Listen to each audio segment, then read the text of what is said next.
I've come out to Hatfield Forest, which is in Essex, just south of Stansted Airport. And if you've ever been to Stansted Airport, flown in or out, you may well have flown over this place.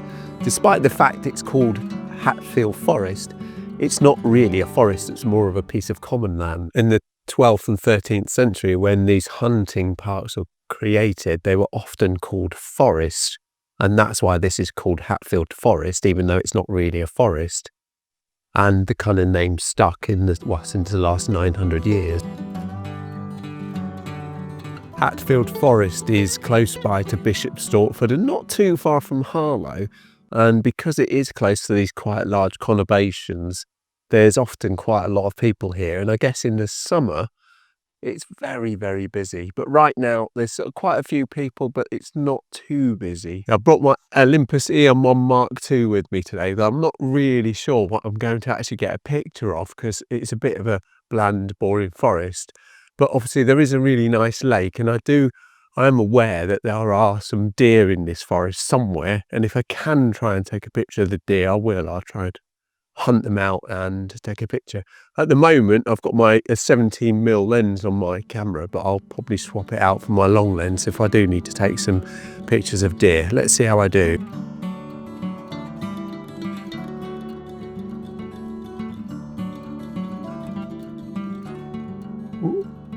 I've currently got my 17mm lens on, which is really my go-to lens, and it's pretty much on my camera all the time.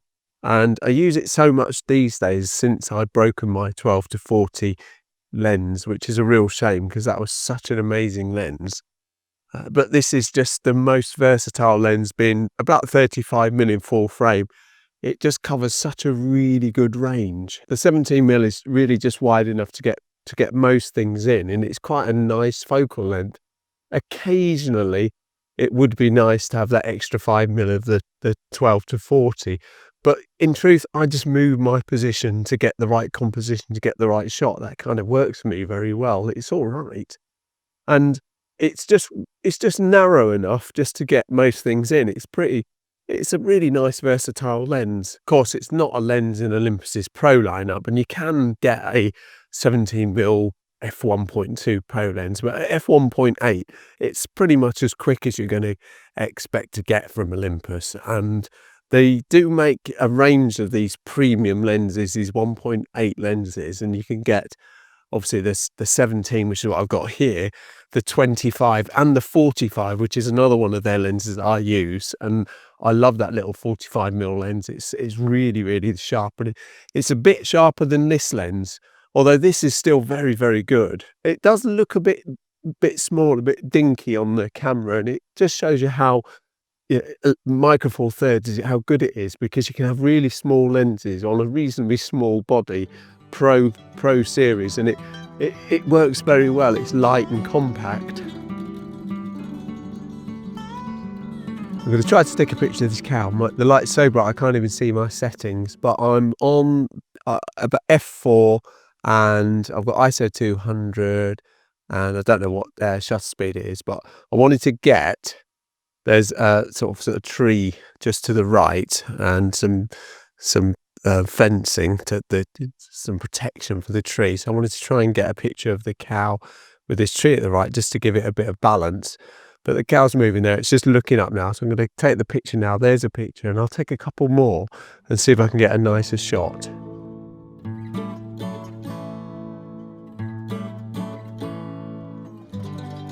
It's such a crisp, bright, sunny day. I can hardly see anything in this sunlight. It's really difficult to take photos.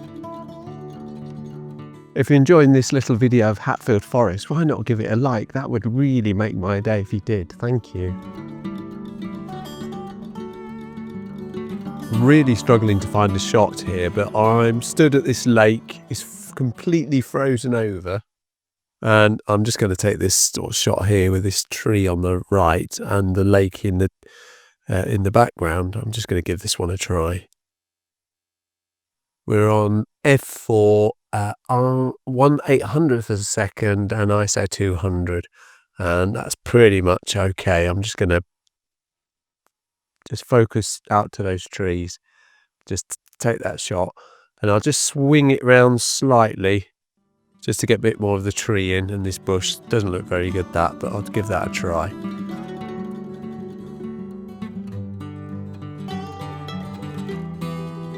Such a nice little reflection of those two gulls sat on that little island on that patch of water that's not frozen over. I don't know if you'll be able to see this, but I'm going to try and spin the camera around. You probably can't see it, but I'm going for it is 1/250 a second, f5.3, and I'm on my 40 to 150 lens, so I've gone about 130 mil. It's quite tight in. The truth is, with this lens, if you go too tight, it really softens very badly. So I'm going to take this photo, and we can have a look at this one anyway now. Seems to be children throwing ice into the lake, which might be good fun for them, but hopefully it doesn't irritate the birds. So I'm going to just try and take this picture now. You probably can't see that, unfortunately, but there's one. And I'll just take a couple as always and try and show you the best picture that I've taken.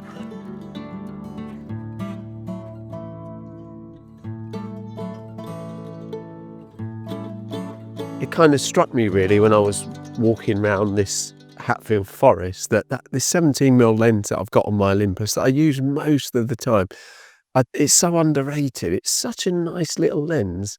And if you're looking to buy a little lens, a wide-ish angle or a medium wide angle lens, and not want to break the bank to buy it, then I recommend you buy this. Just have it in your bag, even if you've got lots of other lenses. It's f1.8, so in Micro Four Thirds terms, it's really quite fast. It's really a nice lens, and you'll get a really nice blurred background from this nice sort of speed of lens. Yeah, I'd definitely recommend going for it. Thanks very much indeed for watching. Sadly, it's just another one of those videos where I've really failed to take any decent shots, but you win some, you lose some, don't you? If you enjoy this photography content I'm trying to create, then why not subscribe to the channel? That would be amazing if you did. And if you have already, thank you very much. Once again, thanks for watching, and I'll see you in the next one. Cheerio.